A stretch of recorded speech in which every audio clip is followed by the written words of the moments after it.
সকলোকে মোৰ ৰূপহী বৰচলা ইউটিউব চেনেলটোলৈ মই স্বাগতম জনাইছোঁ। মই উপস্থিত আছোঁ এতিয়া মাজুলীৰ উত্তৰ কমলাবাৰী সত্ৰত আৰু আপোনালোকক উত্তৰ কমলাবাৰী সত্ৰৰ যি নান্দনিক দৃশ্য সেইবোৰ আপোনালোকক অলপ দেখাবৰ কাৰণে মই চেষ্টা কৰিছোঁ। ইয়াত বিভিন্ন ধৰণে মানুহবোৰে আহে আৰু আজি যিহেতু ৰাসৰ বতৰ, এই ৰাসৰ সামগ্ৰিক দৃশ্যাৱলী আপোনালোকক আমি উপভোগ কৰাবৰ কাৰণে চেষ্টা কৰিম মোৰ ইউটিউব চেনেলটোৰ যোগেদি। আৰু আপোনালোকে যদি প্ৰথমবাৰ মোৰ ইউটিউব চেনেলটো চাই আছে, সকলোৱে লাইক শ্বেয়াৰ কৰি দিব। এয়া আপোনালোকে দেখিব পাইছে উত্তৰ কমলাবাৰী সত্ৰ।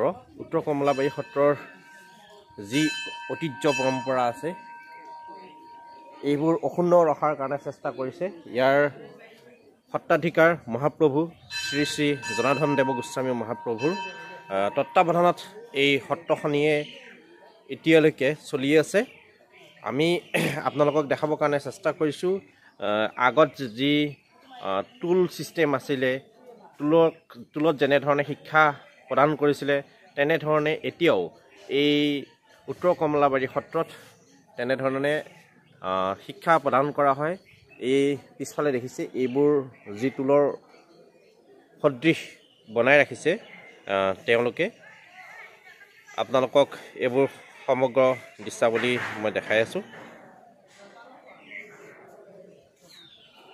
এইবোৰ দেখিছে বেঞ্চ। আচলতে আগত যেনেকৈ কাঠৰ কুন্দা ফালি এনেধৰণে বেঞ্চৰ তৈয়াৰ কৰিছিলে, এতিয়া আৰ্টিফিচিয়েল তেওঁলোকে পকাৰে বনাইছে। কিন্তু ইয়াৰ যি দৃশ্যাৱলী আপোনালোকক দেখাইছোঁ, এনেধৰণে ৰাখিছে। ইয়াতে শিষ্যসকল বহে আৰু ইয়াতেই গুৰু বহে আৰু শিক্ষা তেওঁলোকক প্ৰদান কৰে। এনেধৰণে উত্তৰ কমলাবাৰী সত্ৰৰ পৰা আমি এতিয়া ওলাই যাম আৰু সমগ্ৰ ৰাসৰ দৃশ্যাৱলী আপোনালোকক দেখাই যাম। আপোনালোকে চাই থাকিব মোৰ ইউটিউব চেনেলটো ৰূপহী বৰচলা। সকলোকে লাইক আৰু শ্বেয়াৰ কমেণ্ট কৰি দিবলৈ অনুৰোধ কৰিছোঁ।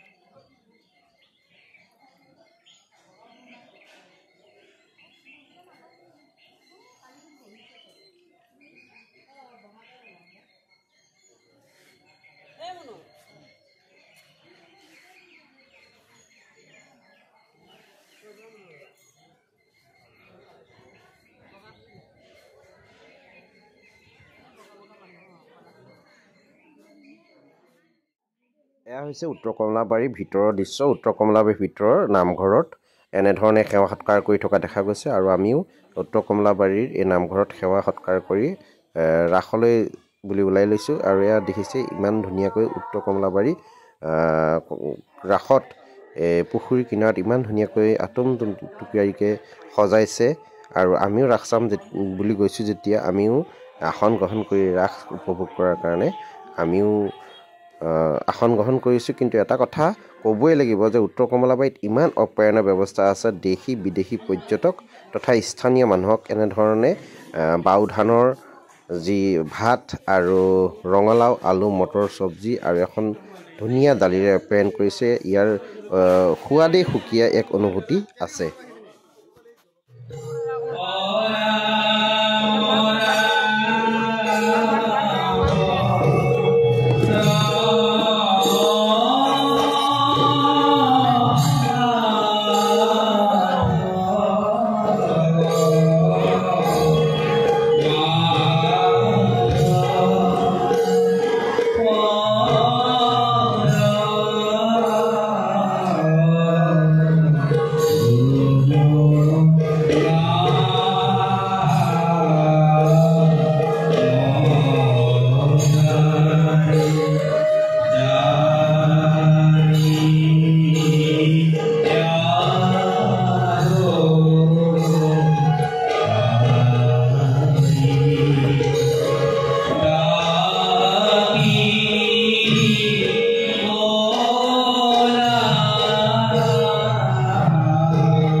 Bilang